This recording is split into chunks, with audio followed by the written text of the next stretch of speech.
Hello साथियों, welcome to planet 4। आप सभी को टीम प्लेनेट 4 का नमस्कार। सबसे पहले 24 घंटे बाद सऊदी अरब के लिए भारत का संदेश सुन लीजिए। तो देखिए, यहां पूरा मामला भारत की रणनीति और खाड़ी देशों की राजनीति से जुड़ा है। विदेश मंत्रालय के प्रवक्ता रणधीर जायसवाल ने साफ कहा है कि भारत और सऊदी अरब की साझेदारी आज बहुत मजबूत है। यानी भारत ये मैसेज देना चाहता है कि चाहे सऊदी और पाकिस्तान के बीच कोई भी डिफेंस डील क्यों ना हो, भारत और सऊदी के बीच बनी गहरी रिश्तेदारी इतनी आसानी से हिलने वाली नहीं है।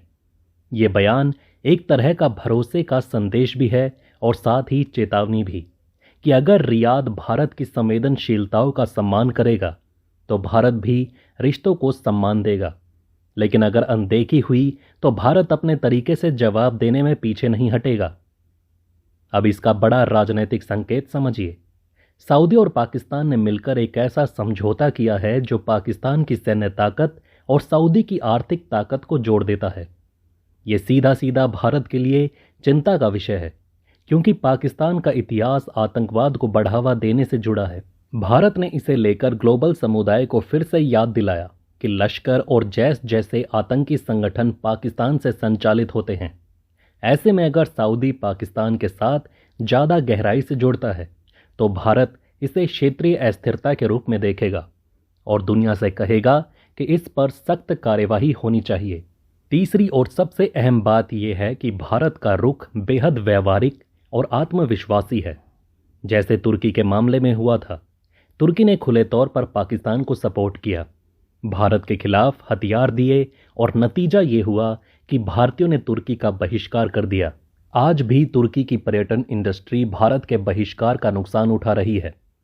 यही संदेश भारत अब सऊदी और दूसरे मुस्लिम देशों को भी दे रहा है कि भारत दुनिया का सबसे बड़ा बाजार है। अगर आप हमारे हितों की अनदेखी करेंगे तो नुकसान आपकी अर्थव्यवस्था को होगा। इसलिए नई दिल्ली की आवाज़ सिर्फ एक डिप्लोमेटिक स्टेटमेंट नहीं है, बल्कि सीधा मैसेज है। सम्मान करोगे तो दोस्ती कायम रहेगी, वरना भारत अपने दम पर रास्ता निकाल लेगा। अब जरा सऊदी डील को लेकर पाकिस्तानी रक्षा मंत्री का परमाणु खुलासा सुनिए। तो बुधवार को जो सऊदी अरब और पाकिस्तान के बीच रणनीतिक रक्षा समझौता हुआ, उसे नाटो जैसा ढांचे की तरह पेश किया जा रहा है। मतलब यह है कि इसे एक ऐसा समूह दिखाने की कोशिश की जा रही है जहां सदस्य देश एक दूसरे की रक्षा करेंगे। सबसे बड़ा सवाल यही उठ रहा है कि क्या इस समझौते से सऊदी को पाकिस्तान की परमाणु छतरी का सहारा मिलेगा। हालांकि पाकिस्तान के रक्षा मंत्री ख्वाजा आसिफ ने कहा कि फिलहाल परमाणु हथियार इस करार का हिस्सा नहीं है, लेकिन अगर दोनों देशों को खतरा हुआ तो ये व्यवस्था तुरंत लागू हो सकती है। ये बयान अपने आप में संकेत देता है कि पर्दे के पीछे बातचीत कहीं ज्यादा गंभीर हो सकती है। अब असली हकीकत देखिए। पाकिस्तान के परमाणु हथियारों को लेकर पूरी दुनिया जानती है कि उनका नियंत्रण केवल पाकिस्तान के हाथों में नहीं है। असल कमान अमेरिका के पास रहती है, जो ये तय करता है कि इनका इस्तेमाल कब और कैसे हो। यानी पाकिस्तान कभी भी अपनी मर्जी से इन हथियारों का इस्तेमाल नहीं कर सकता। अगर पाकिस्तान गलती से भी इजराइल के खिलाफ परमाणु हमला करने की कोशिश करेगा तो सबसे पहले अमेरिका खुद पाकिस्तान को तबाह कर देगा, और यह काम करने में जरा भी देर नहीं लगेगी। इसलिए पाकिस्तान के परमाणु हथियार एक तरह से दिखावे से ज्यादा कुछ नहीं है। अब यहां से आगे की जानकारी आप इस रिपोर्ट में देखिए। धन्यवाद सभी साथियों को टीम प्लैनेट 4 का नमस्कार। अब सवाल यह है कि अगर परमाणु हथियार एजेंडे में नहीं है तो यह समझौता आखिर है क्या। असल में ये वही किस्म का सुरक्षा समझौता है जो पहले भी होता रहा है, बस इस बार इसे बड़े मंच पर दिखाया जा रहा है। सऊदी अरब की अपनी रक्षा क्षमता इतनी मजबूत नहीं है कि वो अकेले किसी बड़े खतरे का सामना कर सके, इसलिए उसे पाकिस्तान जैसे देश की मदद की जरूरत पड़ती है। लेकिन पाकिस्तान वही देश है जिसे भारत ने युद्धों में कई बार हराया और घुटनों के बल झुकने पर मजबूर किया। अब वही पाकिस्तान सऊदी की रक्षा करने जा रहा है, यानी सऊदी अपनी सुरक्षा के लिए पाकिस्तान पर निर्भर हो रहा है।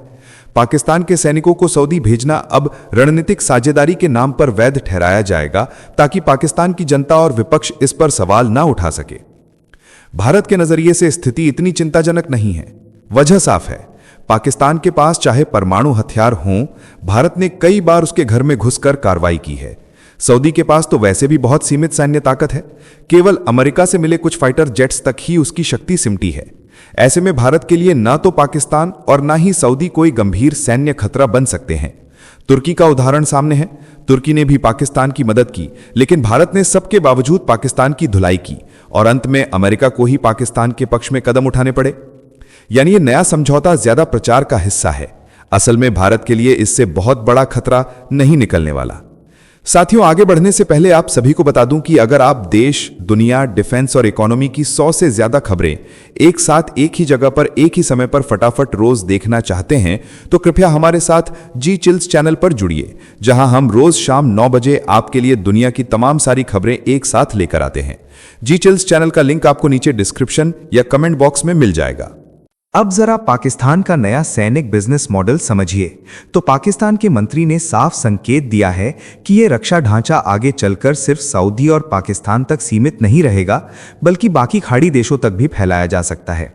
इसका सीधा मतलब है कि पाकिस्तान अपने सैनिकों को इन देशों में भेजकर उनसे पैसा कमाएगा और इसे रणनीतिक सहयोग का नाम देगा।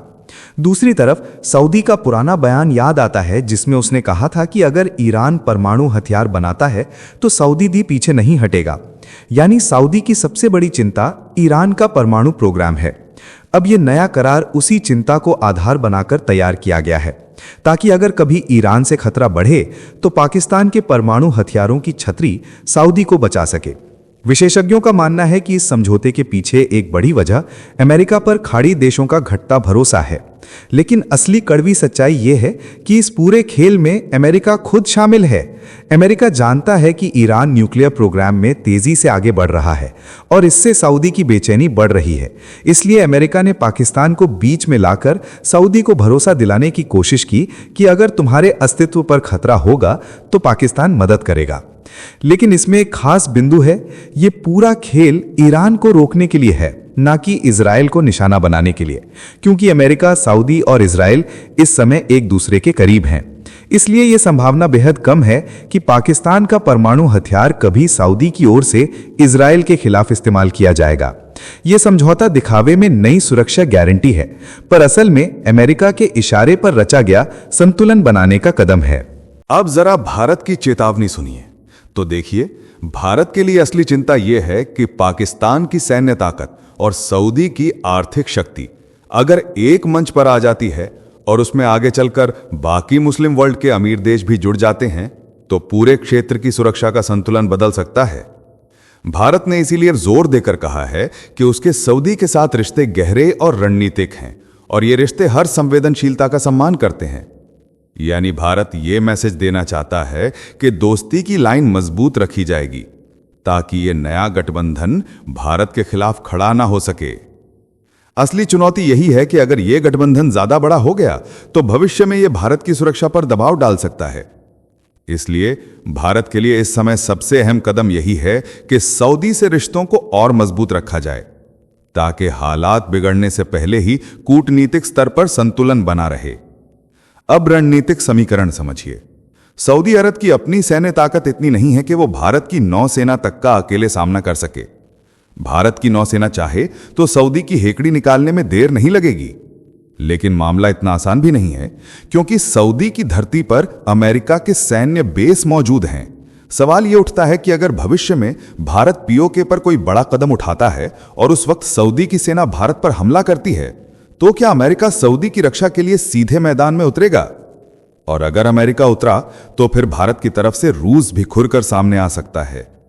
यही स्थिति 1971 जैसी बड़ी जंग को दोहराने वाली हो सकती है, जब महाशक्तियां आमने सामने आ गई थीं।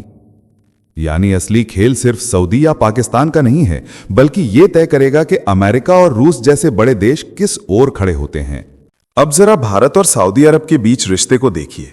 इसे सुनने के बाद आपको पता चल जाएगा कि भूलकर सपने में भी सऊदी अरब भारत से टकराने की गलती नहीं करेगा। तो पहले आजादी से शुरुआती दशक तक सुनिए। भारत ने आजादी के तुरंत बाद सऊदी अरब से रिश्ते बनाए। उस दौर में ये रिश्ते ज्यादा गहराई वाले नहीं थे, बल्कि राजनयिक औपचारिकताओं तक सीमित थे।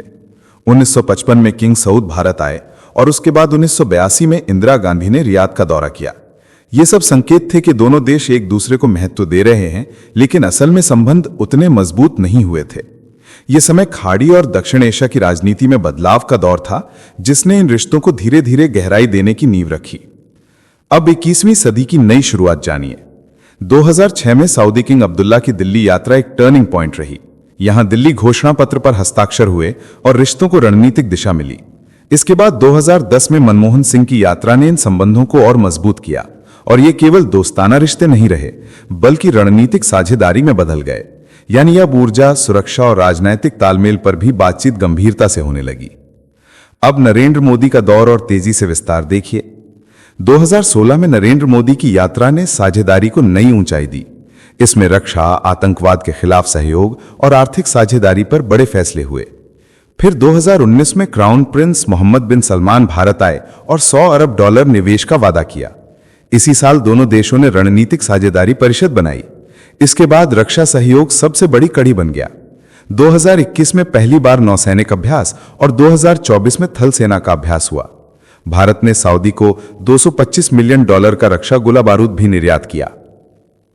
अब आधुनिक आर्थिक और रणनीतिक रिश्ते समझिए। आज सऊदी भारत का 5वां सबसे बड़ा व्यापारिक साझेदार है, जबकि भारत सऊदी का दूसरा सबसे बड़ा। वित्त वर्ष 2025 में दोनों के बीच व्यापार $41 अरब 80 करोड़ तक पहुंचा। सऊदी में रह रहे 27 लाख भारतीय प्रवासी मानवीय और सांस्कृतिक पुल का काम कर रहे हैं।